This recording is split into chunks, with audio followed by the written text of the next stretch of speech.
Sejahtera buat kita semua. Mari dengan antusias dan sukacita kita mendengar dan terima firman Tuhan di dalam kitab Injil Matius 6 ayat 33. Injil Matius 6 ayat 33. Bersama-sama kita akan buka Injil Matius 6 ayat yang ke-33. Kemudian kita lompat di 1 Korintus pasal 2 ayat 9. Mari sebelumnya Injil Matius 6 ayat 33.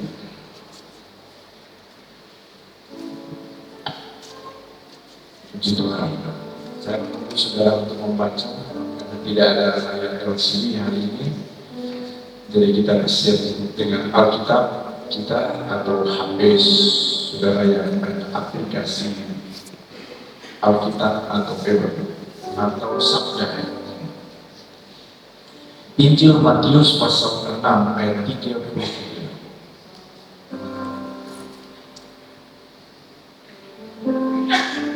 Dua, tiga. Tetapi carilah dahulu kerajaan Allah dan kebenarannya, maka semua itu akan ditambahkan kepadamu. Amin. Satu ayat lagi, 1 Korintus pasal 2 ayat yang ke-9. 1 Korintus pasal 2 ayat yang ke-9. Haleluya, puji Tuhan. Sama-sama kembali kita akan bacakan ayat firman Tuhan ini. 2, 3. Tetapi seperti ada tertulis, apa yang tidak pernah dilihat oleh mata dan tidak pernah didengar oleh telinga dan yang tidak pernah timbul di dalam hati manusia, semua yang disediakan Allah untuk mereka yang mengasihi Dia. Katakan amin. Tuhan. Bapak Ibu Saudara yang dikasihi oleh Tuhan Yesus Kristus, saya percaya semua punya harapan, impian, minimal tahun 2024 ini kita ada mengalami terobosan dalam berbagai aspek kehidupan kita. Dalam keluarga ada pemulihan jika saudara sedang mengalami pergumulan, masalah, suami istri, rumah tangga. Harapan kita tahun 2024 atau beberapa hari ke depan ini ada pemulihan yang Tuhan lakukan. Amin. Saya percaya juga pasti kita punya harapan ketika kita sedang ada masalah dalam kehidupan ekonomi finansial kita. Tuhan akan membuka jalan dan Tuhan akan berkati kita. Mungkin juga kita punya harapan ketika kita sedang diperhadapkan dengan masalah di dalam kesehatan kita. Kita mengidap atau kita menderita sakit penyakit. Harapan kita beberapa hari ini, bahkan minimal di tahun 2024 ini, ada kesembuhan yang Tuhan lakukan. Amin. Dan masih banyak lagi saudara, harapan pergumulan kita dengan satu harapan, Tuhan tolong saya, Tuhan tolong berkati saya, pulihkan, sembuhkan dan lain sebagainya. Dan itu dapat terjadi, itu bisa kita alami. Hanya mari kita melihat bagaimana supaya kita mengalami hal-hal yang besar, hal-hal yang dahsyat dan luar biasa, mujizat yang Tuhan sudah sediakan buat kita. Mari kita bertolak kembali dalam ayat firman Tuhan ini. Pada Ibu Gembala, terima kasih di kesempatan saya bisa melayani lagi firman Tuhan pada pagi hari ini.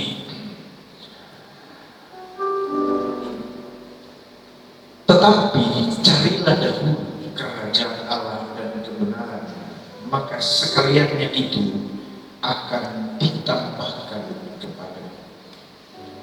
Jadi rupanya kata firman Tuhan, apa yang saya sebutkan di awal tadi, kesembuhan, pemulihan, berkat, kesuksesan, itu cuma ditambahkan oleh Tuhan.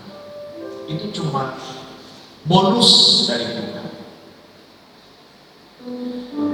Dalam 1 Korintus pasal 2 dikatakan, apa yang tidak pernah dilihat oleh mata, tidak pernah didengar oleh telinga, dan yang tidak pernah timbul dalam hati manusia, itu diberikan, disediakan, dan diberikan.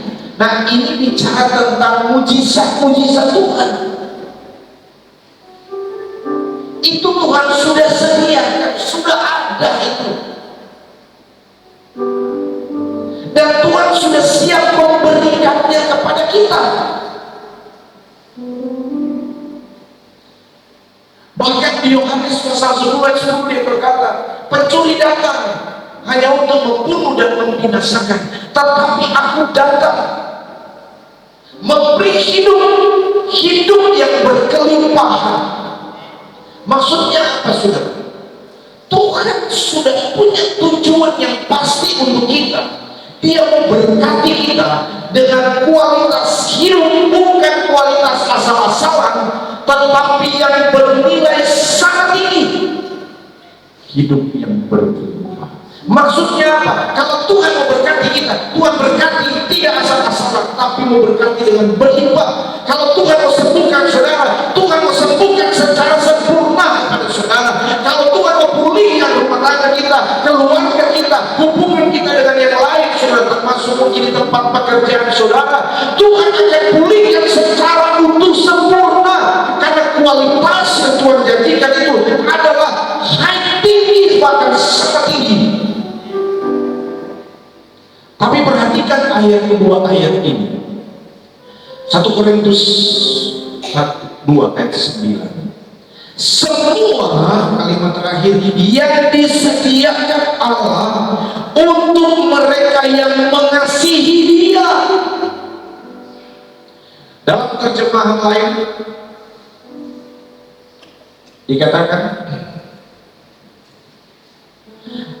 bagi orang-orang yang mengasihi Dia, Allah sudah menyiapkan sesuatu yang luar biasa, yang tidak pernah dilihat dan didengar manusia, bahkan tidak pernah terbayangkan. Itu Tuhan sudah siapkan untuk kita dan Tuhan siapkan. Tapi bagi orang-orang yang mengasihi, jadi ternyata yang Tuhan sudah janjikan itu diberikannya kepada mereka yang mengasihi Dia, yang mencintai Dia. Siapa Dia di sini? Dialah Tuhan. Siapa Dia di sini? Dialah Yesus. Jadi rupanya itu disediakan, diberikan kepada mereka yang mengasihi Dia. Artinya sebaliknya, kalau saudara tidak mengasihi Dia, kalau kita tidak mencintai Dia, jangan berharap untuk kita mendapatkan yang sudah dijanjikan tadi. Matius 6 ayat 33, carilah dahulu kerajaan Allah dan kebenaran, yang lain itu akan ditambahkan. Jadi rupanya saudara, Alkitab sedang menjelaskan tentang, menyampaikan tentang Yesus sendiri, sedang menyampaikan tentang skala prioritas dalam hidup kita, yaitu kejar pribadi yang menyembuhkan, kejar dulu pribadi yang memulihkan, kejar dulu pribadi yang memberkati kita, kejar dulu pribadi yang adalah sumber kesembuhan, kejar dulu, cari dulu pribadi yang adalah sumber pemulihan, kejar dulu, cari dulu pribadi yang siap memberkati kita, baru kemudian kita akan mengalami apa yang Dia janjikan.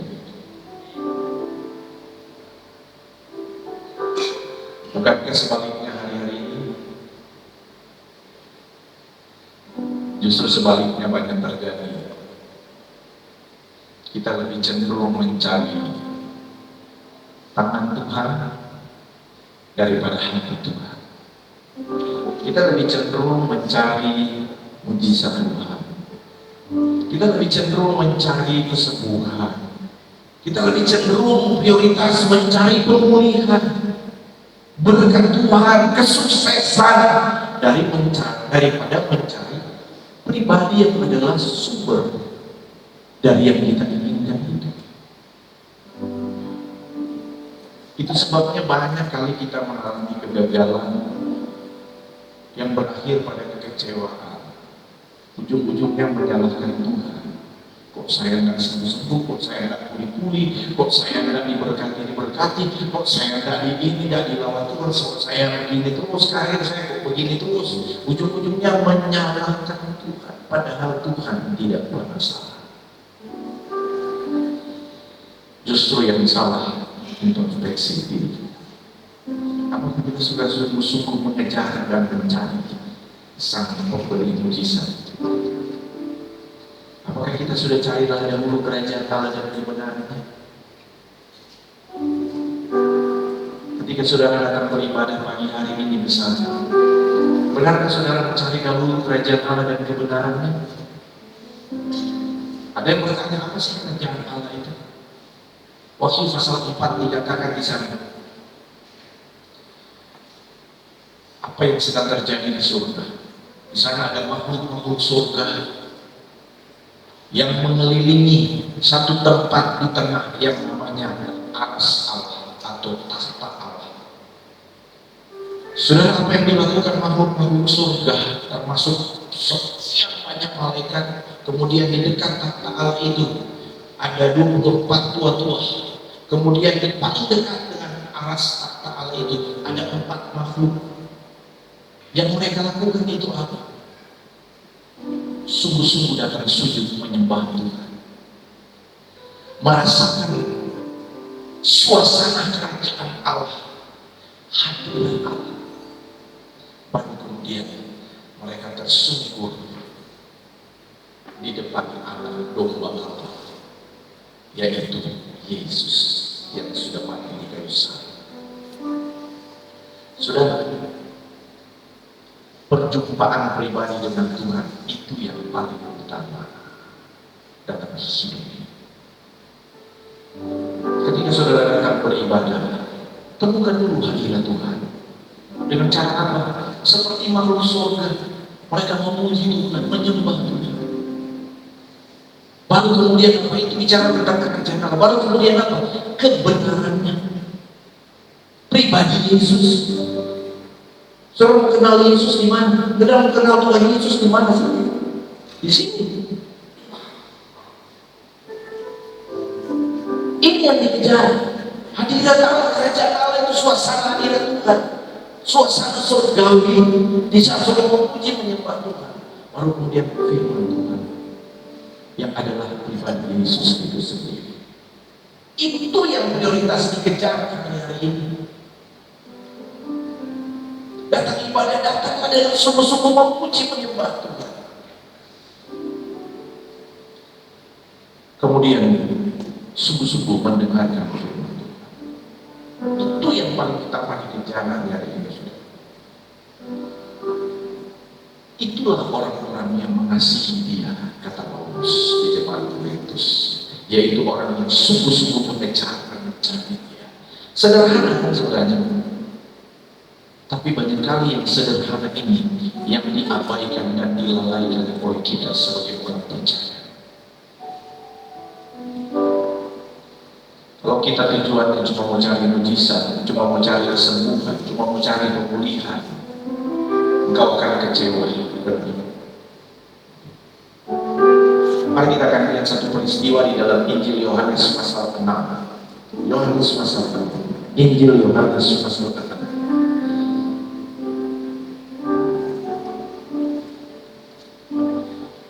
Aku mengasihi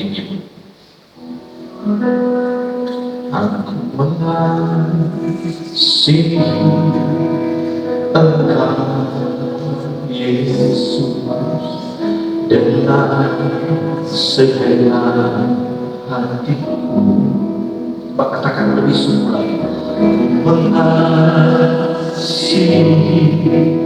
Engkau Yesus dengan segenap jiwaku,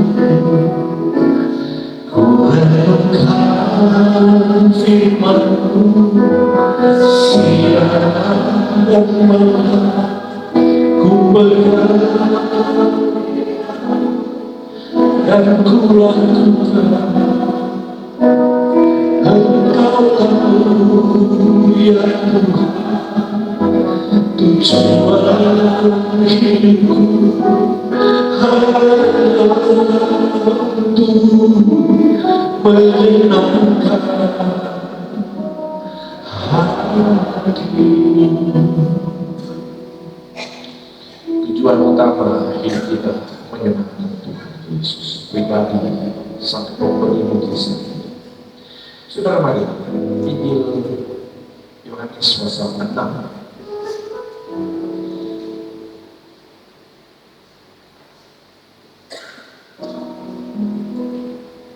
ayat yang ke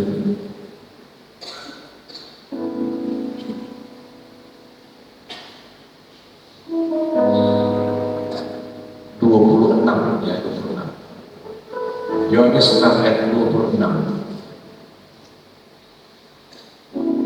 Oke, kita akan membaca sama-sama. 2, 3. Yesus menjawab mereka, Aku berkata kepadamu, sesungguhnya kamu mencari aku bukan karena kamu telah melihat tanda-tanda, melainkan karena kamu telah makan roti itu dan kamu kenyang. Puji Tuhan. Saudara, ini peristiwa yang dicatat ayat ini berawal dari peristiwa di mana Yesus melakukan mujizat memberi makan 5.000 orang. Peristiwa Yesus memberi makan 5.000 orang adalah peristiwa yang dicatat oleh semua kitab Injil. Ada 4 kitab Injil mencatat semua peristiwa mujizat Tuhan Yesus memberi makan 5.000 orang laki-laki. Ini satu mujizat yang sangat luar biasa. Dan saya percaya yang makan itu bukan cuma 5.000. Belum terhitung perempuan, belum terhitung anak-anak. Biasa kalau di acara-acara gereja, ibadah, lebih banyak yang hadir laki-laki atau perempuan. Ya, perempuan. Kalau mau dihitung sekarang ini, saya yakin lebih banyak perempuan. Saya khawatir yang di surga banyak perempuan nanti. Tapi setidaknya laki-laki yang hadir di sini ada semua di surga. Amin. Puji Tuhan. Haleluya. Saya yakin juga waktu peristiwa itu lebih banyak perempuan yang hadir.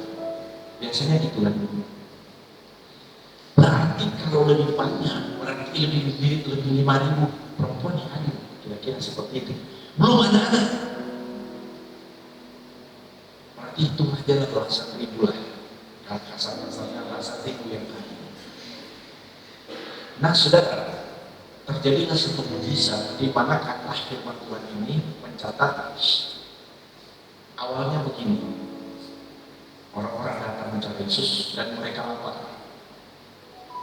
Tuhan Yesus bilang kepada murid-muridnya dari Filipus dan lain, kalian itu harus kasih makan sama mereka. Tapi murid-murid menanggapi, waduh, kaget. Gimana kasih makan ini? 5.000 orang laki-laki ini. Kita ini aja mau bikin acara yang 100 orang, atau mau bikin acara Natal, undangan berapa? Biasa. Kalau Natal di sini undangan berapa? 1.000 aja. Oh enggak ya, 500 ya. Taruhlah 500 undangan. Hampir setengah tahun kita kumpul dana itu, saudara, mendapatkan dana itu untuk acara itu. Ya. Ini kok tiba-tiba Tuhan Yesus bilang, kamu mesti kasih makan ini belasan ribu orang. Itulah, oke lah 5.000 laki-laki. Apa tidak kaget murid-murid? Waduh. Saudara yang dikasih dalam Tuhan, pada akhirnya Yesus bilang, itu yang ada Yang ada tersedia di situ apa? Didapatilah ada yang punya 5 roti dan 2 ekor ikan. Cuma modal 5 roti dan 2 ekor ikan. Cukupkah untuk 5.000 laki-laki? Cukup. Saya ada kemarin 2 minggu lalu, kayak berapa hari lalu, ada dulu mantan jemaat yang tentara udah tugas di Bandung. Dia bilang main ke Bandung kalau pas ke sana. Jadi kami sempatkan ke sana. Dibawalah kami makan di satu tempat makanan tradisional Bandung, Sunda. Dan itu sangat cocok dengan tenggorokan saya. Makanan selera saya seperti itu. Saya lihat yang antara kami ini kok dia lihat saya waktu makan. Rupanya dia lihat saya ada keheranan sedikit. Kenapa saudara? Saya tambah terus, apalagi ikan. Saya hitung ada 3 ekor ikan saya makan waktu itu. Belum dengan yang lawan lain, karena memang sengaja saya tidak sarapan itu karena mau makan siang. Artinya untuk saya sendiri aja selesai itu 5 roti 2 ekor ikan. Benar. Bagaimana waktu itu yang 5.000 ini saudara laki-laki? Terheran-heran, tetapi pada akhirnya kata firman Tuhan, Yesus mengucap syukur dan berdoa untuk 5 roti dan 2 ekor ikan ini saudara. Dan itu kemudian dapat mengenyangkan 5.000 laki-laki. Dan masih ada stok, masih ada sisa 5 bahu.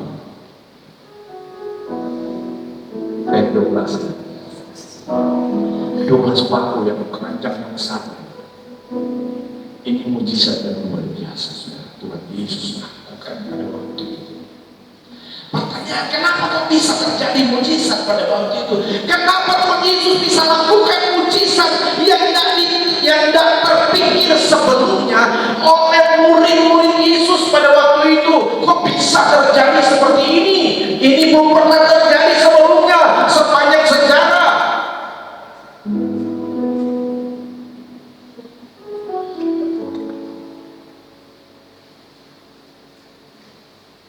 Awalnya pada waktu itu Tuhan Yesus sedang mengajar orang-orang. Tuhan Yesus lihat ada, Yohanes mengatakan ada banyak orang berbondong-bondong datang mencari Yesus. Sekian banyak orang berbondong-bondong mencari Yesus. Di awal mereka mencari Yesus di sini, sebenarnya memang tujuan mereka untuk mau mendengar perkataan Yesus. Kenapa? Karena selama ini orang-orang Yahudi waktu itu sudah jenuh dengan tokoh-tokoh agama, pemuka-pemuka agama pada waktu itu, ahli-ahli Taurat, orang-orang Farisi, orang-orang Saduki, Herodia dan lain sebagainya. Saudara lihat Taurat ini yang berkhotbah di mimbar, yang menjadi panutan sebenarnya, tetapi sesungguhnya mereka tidak menjadi panutan.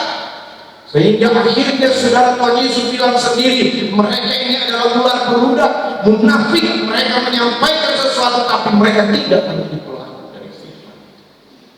Dan ini sudah membuat orang-orang itu jenuh. Dan ketika mereka mendengar, melihat dan mendengar Yesus, terkagum-kagum. Dalam satu terjemahan dikatakan takjub mereka melihat Yesus menyampaikan ini. Kenapa saudara? Karena Yesus menyampaikan dengan hikmat Allah dan juga dengan otoritas kuasa Tuhan.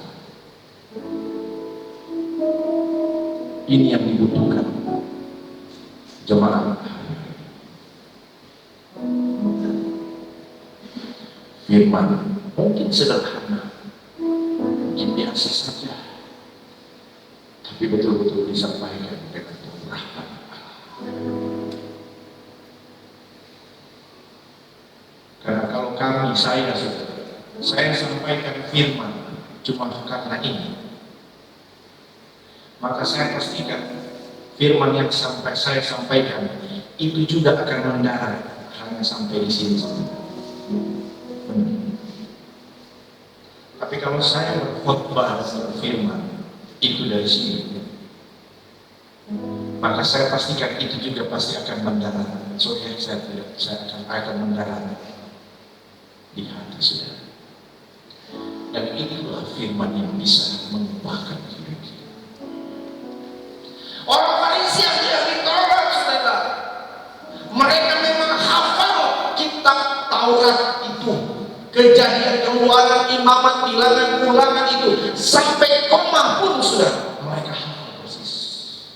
Makanya ada julukan buat ahli Taurat, cabut rambut, keluar ayat. Syarat jadi ahli Taurat kan mesti hafal kitab Musa ya. Kata Paulus gitu kan. Tapi saudara, orang jenuh dengan kondisi seperti itu saudara.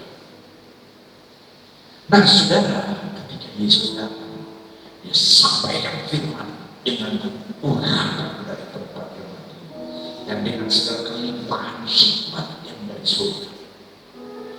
Dan orang begitu takjub sehingga kata firman Tuhan, mereka berbondong-bondong datang mencari Yesus, mau mendengar perkataan firman. Jadi mereka benar-benar punya motivasi, mereka punya tujuan untuk bertemu dengan satu pribadi yang menyampaikan firman kebenaran yang sejati dan sesungguhnya, yaitu Yesus itu sendiri. Mereka berbondong-bondong, mereka cari Yesus. Mereka lewat danau, mereka naik perahu, ada yang jalan kaki, no problem saudara. Yang penting mereka bertemu dengan Yesus dan mau mendengar perkataan Yesus.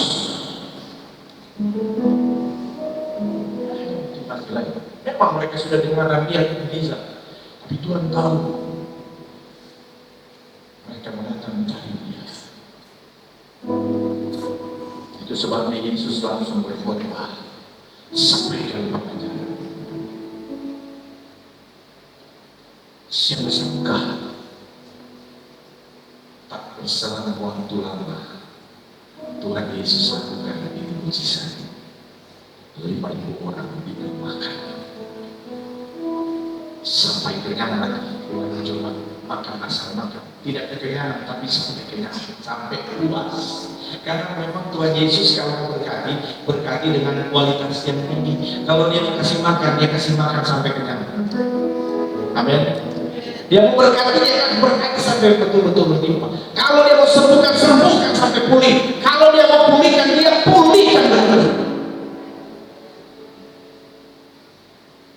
Waduh, betapa kagumnya mereka dengan pribadi Yesus. Benar kata firman, apa yang tak pernah dilihat oleh mata dan tidak pernah didengar oleh telinga, tidak pernah terbayangkan dan tak pernah timbul dalam hati, itu yang Tuhan sediakan bagi mereka yang mengasihi Dia. Berselang waktu kemudian, setelah peristiwa itu, Yesus yang boleh pergi. Orang-orang tersangka di mana ya Tuhan Yesus? Di mana dia? Dan kemudian mereka cari Tuhan Yesus, cari lagi Tuhan Yesus, cari lagi datang ke Tuhan Yesus. Mereka jalan, mereka cari Tuhan Yesus dengan segala pengorbanan. Tetapi ada sesuatu yang berbeda di pertemuan kedua. Tuhan Yesus bilang, Yohanes 6 ayat 26. Yesus menjawab mereka, ayat 25 dulu. Ketika orang banyak menemukan Yesus di seberang laut itu, mereka berkata kepadanya, Rabi, bila mana engkau tiba di sini? Yesus menjawab mereka, aku berkata kepadamu, sesungguhnya kamu mencari aku bukan karena kamu telah melihat tanda-tanda, melainkan karena kamu telah makan roti itu dan kamu percaya. Ada terjemahan lain saya bacakan.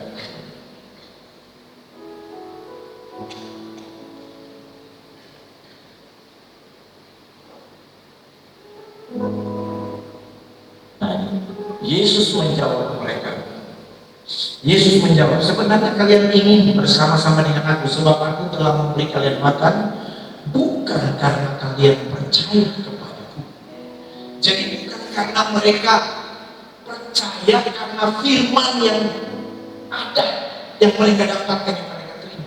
Jadi bukan karena mereka menemukan hati Yesus, tapi karena sudah kenyang, karena berkat.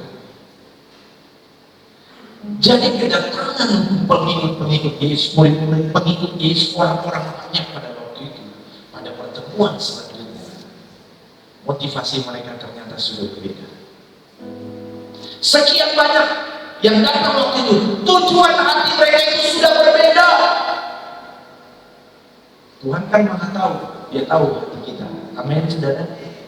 Tuhan tahu loh motivasi saudara datang ibadah saat ini. Saudara nggak cerita ke gembala, nggak cerita kepada teman yang lain, bahkan mungkin nggak cerita kepada suami atau istrimu atau orang tuamu. Engkau datang saat ini, engkau nggak cerita apa motivasimu datang. Tapi ada satu pribadi yang tahu motivasi kehadiran di tempat ini. Itu yang Tuhan Yesus bilang sama mereka. Sesungguhnya kata Tuhan Yesus, aku berkata kepadamu, sesungguhnya kamu mencari aku bukan karena kamu telah melihat tanda-tanda, melainkan karena kamu telah makan roti itu dan kamu kenyang. Jadi tujuan mereka ternyata yang kedua itu saudara tinggal apa? Tinggal mencari mujizat, tinggal mencari berkat, tinggal apa lagi saudara? Tinggal mencari pemulihan, karena ada banyak orang-orang sakit yang datang saudara. Benar saudara, mereka cari Yesus, cari apa, mendapatkan mujizat, rindu mendapatkan kesembuhan, pemulihan. Tetapi saudara, prioritas mereka bukan lagi kepada hati yang percaya kepada pribadi Yesus, tetapi kepada apa? Kepada mujizat.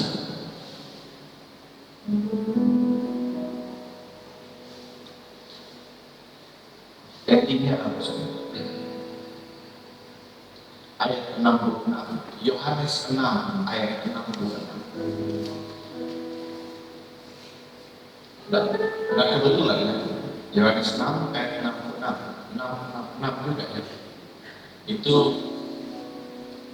bilangannya antikris, ya, orang-orang yang melawan Kristus. Bilangan 6, Yohanes 6 ayat 66. Demikian firman Tuhan. Mulai dari waktu itu banyak murid-muridnya mengundurkan diri dan tidak lagi mengikut Dia. Waktu mereka datang selanjutnya, tujuan mereka sudah berbeda. Ketika Yesus sampaikan firman, banyak di antara mereka, banyak yang mengundurkan diri dan tidak mau ikut Yesus lagi. Kecewa. Kenapa? Tak sesuai dengan harapan, tak sesuai dengan ekspektasi mereka, tak sesuai sudah dengan keinginan mereka, tak sesuai dengan tujuan mereka datang. Kecewa.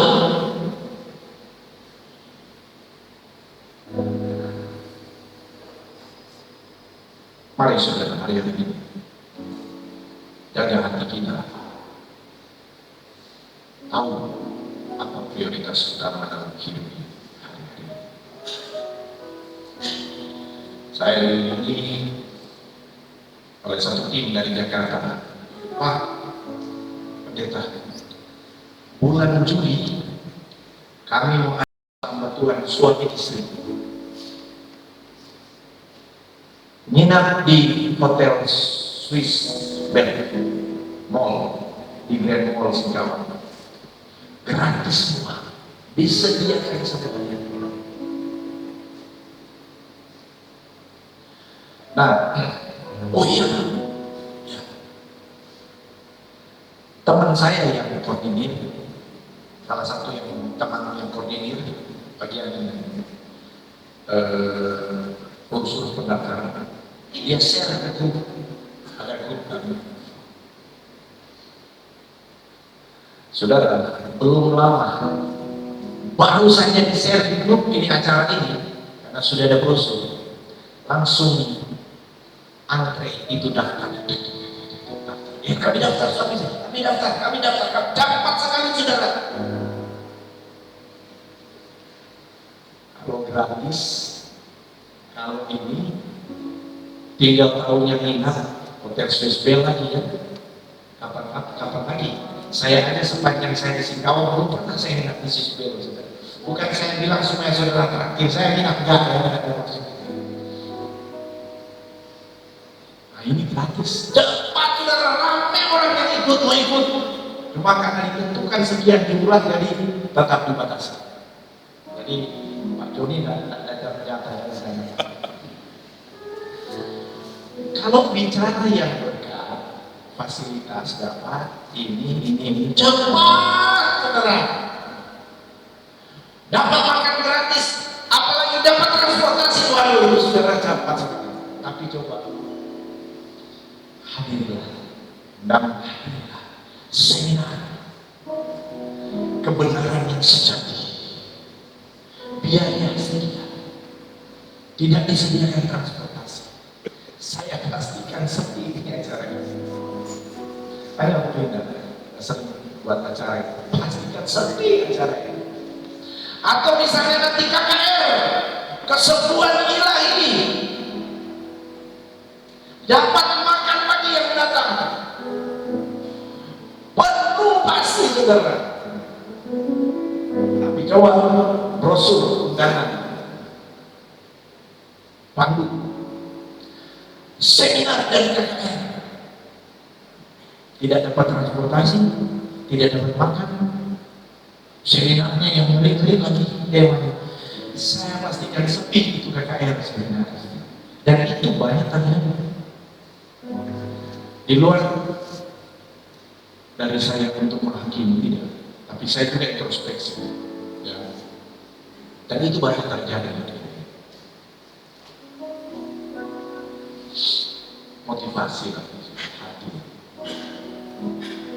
Seorang hamba Tuhan dari luar negeri dia bilang begini, kenapa hamba Tuhan kurang diberkati hari-hari ini? Yang salah itu memang dari hati kita, juga pribadi kami hamba Tuhan, tapi yang salah juga itu adalah tim-tim yang datang dari luar. Kenapa sudah memanjakan untuk gratis. Memang tujuan mereka mungkin bagus, tetapi kadang-kadang mereka sudah membentuk, mereka sudah menjadi bagian membentuk mental minta-minta, maunya gratis. Jadi kalau tidak gratis, tidak ikut. Membentuk mental saudara, akhirnya apa saudara? Motivasi bukan lagi kepada hati yang percaya kepada pribadi Yesus, tetapi kepada mujizat, fasilitas, kenyamanan dan lain sebagainya. Itu sebabnya saudara, setelah selesai itu acara, ada seorang pengusaha dari Jakarta yang bikin acara di salah satu daerah di London. Kumpul hamba Tuhan cukup banyak, saya tidak hadir. Kemarin kami di acara saya ketemu dan dia bilang, saya kecewa bro dengan hamba Tuhan di sana. Saya bilang, kenapa? Masa saya kasih angkat cuma 2 orang dari sekian banyak yang menanggapi? Karena dia kasih gratis, kasih makan, kasih apa semua itu acara itu. Motivasinya sudah beda.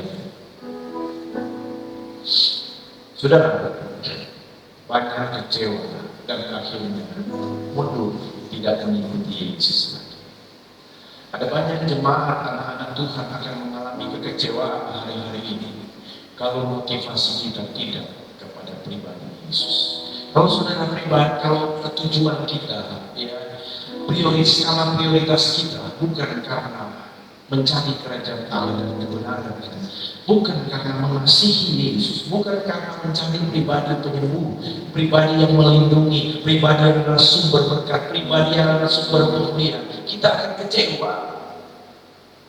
Kalau yang kita kejar itu fasilitas, kenyamanan dan lain sebagainya, kecewa satu saat.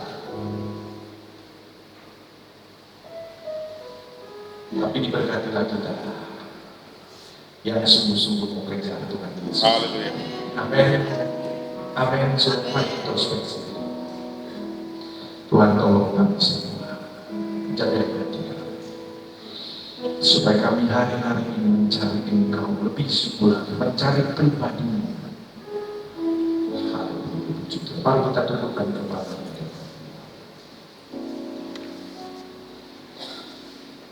Tuhan mau cari kita yang sungguh-sungguh mencari temukan dulu hidup kita.